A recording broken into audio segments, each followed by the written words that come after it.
Good morning everyone. बेटा कल जो है हमने भूगोल का चैप्टर जो है कंप्लीट किया था और आज से क्लास 11th में हम लोग जो है राजनीति विज्ञान पढ़ेंगे, जिसमें हमारा राजनीति विज्ञान का चैप्टर 4 कार्यपालिका। ठीक है। हम पढ़े हैं कि संसद का जो प्रमुख अंग है, ठीक है, संसद जो है जिसमें कार्यपालिका, व्यवस्थापिका और न्यायपालिका, ये तीन प्रमुख अंग है और तीनों एक साथ मिलकर काम करते हैं, जिसमें न्यायपालिका को अलग रखा गया है। कार्यपालिका और व्यवस्थापिका में घनिष्ठ संबंध होता है। कार्यपालिका को जो है या कार्यपालिका में जो नीति कानून बनाने वाली शासन की सर्वोच्च प्रशासनिक इकाई है वो कार्यपालिका में आती है, और व्यवस्थापिका जो है कार्यपालिका पर नियंत्रण बनाकर रखती है। या दूसरे शब्दों में हम कहें कि कार्यपालिका में प्रधानमंत्री और मंत्रिपरिषद होते हैं, और व्यवस्थापिका में जो विपक्ष के हैं वो बैठते हैं, जो उनके कार्यों पर नियंत्रण बनाकर रखते हैं। यही कार्यपालिका होती है। इस वाले चैप्टर में जो है हम कार्यपालिका के बारे में जो है विस्तृत रूप से पढ़ेंगे कि कार्यपालिका किस प्रकार से काम करती है और विभिन्न देशों में किस प्रकार की शासन व्यवस्था है। जनरली जो है हम लोकतंत्र की बात करते हैं कि भाई जैसे हमने पढ़ा कि भारत जो है एक लोकतांत्रिक देश है, अमेरिका एक लोकतांत्रिक देश है, परंतु दोनों में अंतर है। भारत में जो है संसदीय शासन प्रणाली या संसदात्मक शासन प्रणाली अपनाई गई है, जबकि अमेरिका में अध्यक्षात्मक शासन प्रणाली अपनाई गई है। तो अध्यक्षात्मक शासन प्रणाली क्या है, उसके गुण या विशेषताएं क्या हैं, संसदीय शासन प्रणाली या संसदात्मक शासन प्रणाली क्या है, उसके गुण और विशेषताएं क्या है, और हम बहुत सारे देशों के बारे में इसमें जानेंगे। ठीक है ना। जैसे ब्रिटेन है, ब्रिटेन में भी जो है संसदात्मक शासन प्रणाली अपनाई गई है। हमारे यहाँ भारत का जो राष्ट्रपति होता है वो कानूनी रूप से देश का सर्वोच्च और प्रधान व्यक्ति होता है, परंतु वास्तविक रूप से उसकी शक्तियों का प्रयोग जो है प्रधानमंत्री और मंत्रिपरिषद करते हैं। इंग्लैंड में भी सेम ऐसी प्रक्रिया है कि इंग्लैंड में जो है कानूनी रूप से जो महारानी एलिजाबेथ है वो जो है वहाँ की सर्वे सर्वा है, प्रमुख व्यक्ति है, लेकिन वास्तविक रूप में जो शक्तियों का प्रयोग जो है वहाँ का प्रधानमंत्री करता है। भारत और इंग्लैंड में अब देखो ये दोनों चीजें कॉमन है। भारत जो है संसदात्मक शासन प्रणाली अपनाता है और इंग्लैंड भी संसदात्मक शासन प्रणाली अपनाता है, लेकिन दोनों के बीच में एक अंतर है। भारत को जो है एक गणराज्य कहा जाता है, जबकि इंग्लैंड को जो है गणराज्य नहीं कहा जाता। उसका रीजन, इंग्लैंड में जो महारानी एलिजाबेथ है अगर वो डेथ कर जाती है तो उसके बाद वहां का जो प्रमुख है उसी राजशाही परिवार से बनेगा। उसका बेटा, भतीजा, पड़पोता कोई भी हो सकता है। लेकिन भारत में जो कानूनी प्रधान है वो राष्ट्रपति हैं। यदि राष्ट्रपति का कार्यकाल समाप्त होता है तो उसके जगह फिर से चुनाव होंगे और कोई दूसरा व्यक्ति जो है राष्ट्रपति बनेगा। ऐसा नहीं होगा कि राष्ट्रपति का बेटा, भाई, भतीजा कोई बनेगा। इसलिए भारत को जो है एक समाजवादी गणराज्य कहा जाता है, जबकि इंग्लैंड को नहीं कहा जाता है। ये चीजें जो है बहुत आगे दी हुई है, लेकिन फिर भी मैंने जो है इसको अभी आपको बता दिया है। कोई भी डाउट होगा तो इसके बारे में भी जरूर पूछेंगे। हम आते हैं अपने कार्यपालिका पर, ठीक है ना। तो कार्यपालिका मैंने बताया कि भाई हमारे यहाँ जो चुनाव होते हैं, चुनाव संपन्न होने के बाद प्रधानमंत्री और मंत्रिपरिषद, ठीक है ना, मंत्रिपरिषद किसे कहते हैं, एक क्वेश्चन आता है, इंपॉर्टेंट भी है। तो मंत्रिपरिषद कैबिनेट मंत्रियों का एक समूह होता है जिसमें विभिन्न जो मंत्रियों को विभाग दिए जाते हैं वो मंत्री और प्रधानमंत्री का समूह मंत्रिपरिषद कहलाता है। ठीक है, ये कार्यपालिका होती है। और बाकी जो संसद में बैठते हैं वो व्यवस्थापिका में रहते हैं। न्यायपालिका को जो है इससे बिल्कुल अलग रखा गया है, इसका इससे कोई भी मतलब नहीं है। लेकिन व्यवस्थापिका और कार्यपालिका जो है दोनों एक दूसरे के पूरक हैं, एक सिक्के के दो पहलू हैं, दोनों में घनिष्ठ संबंध है, क्योंकि एक के बिना दूसरे का कोई महत्व नहीं है। कार्यपालिका क्या है?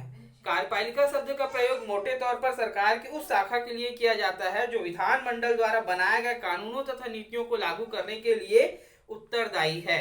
कि हमारे देश में जो भी शासन व्यवस्था के लिए नीति, नियम, कानून लागू किए जाते हैं वो किसके द्वारा किए जाते हैं? कार्यपालिका के द्वारा। और कार्यपालिका जो है इन सब के लिए जो है उत्तरदायी होती है। व्यापक अर्थों में कार्यपालिका में वे सभी कर्मचारी शामिल होते हैं जो प्रशासनिक कार्य करते हैं। दूसरे शब्दों में राष्ट्रपति, प्रधानमंत्री से लेकर गांव के ग्राम सेवक तक सभी कार्यपालिका में शामिल होते हैं। क्यों? क्योंकि गांव को स्थानीय स्वशासन के अंतर्गत ये अधिकार दिया गया है कि वहां का जो प्रमुख है वो उस गांव के विकास के लिए नीति, नियम और कानून बनाएगा। राजनीतिक कार्यपालिका सरकार से संबंधित है जिनको जनता प्रत्यक्ष चुनाव, अप्रत्यक्ष और प्रत्यक्ष चुनाव के द्वारा एक निश्चित अवधि के लिए चुनती है। उदाहरण के लिए भारत के प्रधानमंत्री और मंत्रिपरिषद। चुनाव हारने या विधान पालिका द्वारा अविश्वास प्रस्ताव पारित होने पर ऐसे लोगों को पद से हटा सकते हैं।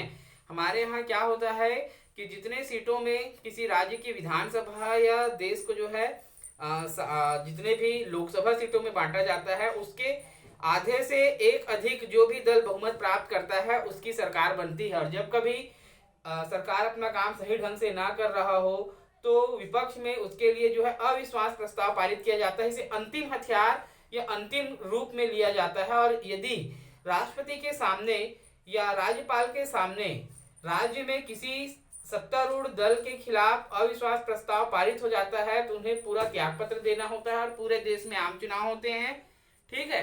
या लोकसभा में भी यदि संबंधित सत्तारूढ़ दल जो है अविश्वास प्रस्ताव पारित होता है और वो विश्वास साबित नहीं कर पाता है या विश्वास मत हासिल नहीं कर पाता है, तब ऐसी स्थिति में जो है उसे अपने पद से त्यागपत्र देना होता है, अर्थात वो अपने पद से हट जाते हैं। व्यापक अर्थ में कार्यपालिका के अंतर्गत सरकार के वे समस्त अधिकारी पदाधिकारी आ जाते हैं जो व्यवस्थापिका द्वारा बनाए गए कानूनों को क्रियान्वित करते हैं। इनमें राजनीतिक कार्यपालिका के साथ साथ सरकारी कर्मचारी भी आते हैं, क्योंकि प्रत्येक विभाग में जो है सरकारी कर्मचारी कार्यरत होते हैं।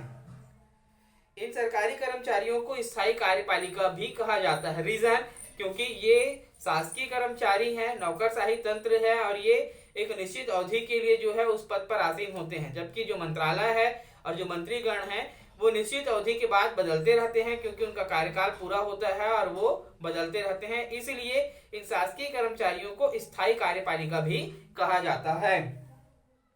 इनमें मुख्य सचिव, सचिव, विभागीय सचिव, निदेशक, उप निदेशक, सहायक लिपिक आदि आते हैं। ये सभी कर्मचारी स्थायी होते हैं और उनकी नियुक्ति एवं पदोन्नति योग्यता, क्षमता, सेवा के आधार पर होती रहती है।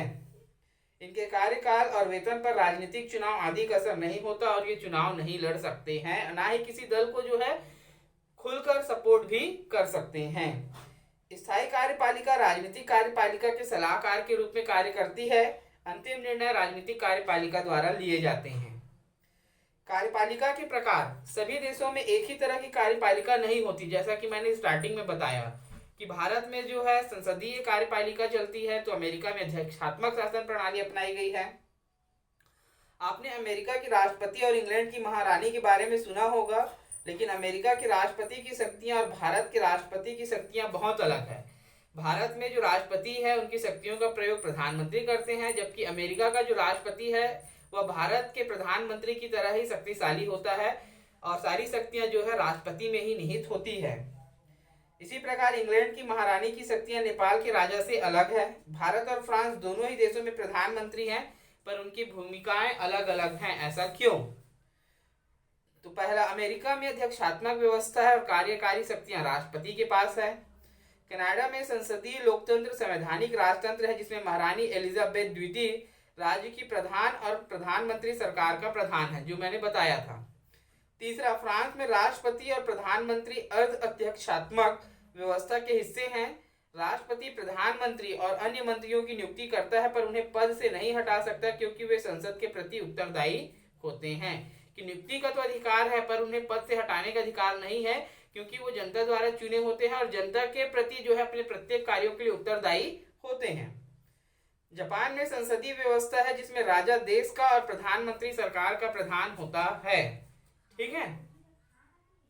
इटली में एक संसदीय व्यवस्था है, जिसमें राष्ट्रपति देश का और प्रधानमंत्री सरकार का प्रधान है। रूस में एक अर्ध अध्यक्षात्मक व्यवस्था है, जिसमें राष्ट्रपति देश का प्रधान और राष्ट्रपति द्वारा नियुक्त प्रधानमंत्री सरकार का प्रधान होता है। कि भाई राष्ट्रपति जो है पूरे देश के लिए है और राष्ट्रपति द्वारा जो नियुक्त व्यक्ति है प्रधानमंत्री, वो सरकार का प्रधान है। जर्मनी में एक संसदीय व्यवस्था है, जिसमें राष्ट्रपति देश का नाम मात्र का प्रधान और चांसलर सरकार का प्रधान होता है। भारत में संसदीय व्यवस्था है, जिसमें राष्ट्रपति देश का तथा प्रधानमंत्री सरकार का प्रधान है। तो जो राष्ट्रपति जो देश का प्रधान के रूप में है, वो क्या है वास्तविक में कि कानूनी रूप से जो है वो सर्वे सर्वा व्यक्ति है। अगर आज हम बात करें भारत की, तो भारत का जो राष्ट्रपति है वो क्या है कि हमारे देश का प्रथम नागरिक है और सर्वाधिक शक्तिशाली व्यक्ति है। सेना के तीनों अंगों का प्रधान होता है, ये सबको पता है। लेकिन ये सारी चीजें जो है कानूनी रूप से जो है उनको मिली हुई है। वास्तविक रूप से उनकी शक्तियों का प्रयोग प्रधानमंत्री और मंत्रिपरिषद करता है। ठीक है बच्चों, तो ये थे कार्यपालिका, और कल हम पढ़ेंगे अध्यक्षात्मक व्यवस्था या अध्यक्षात्मक सरकार के अर्थ, गुण एवं विशेषताएं। कोई भी डाउट होगा तो जरूर पूछेंगे। ठीक है, थैंक यू।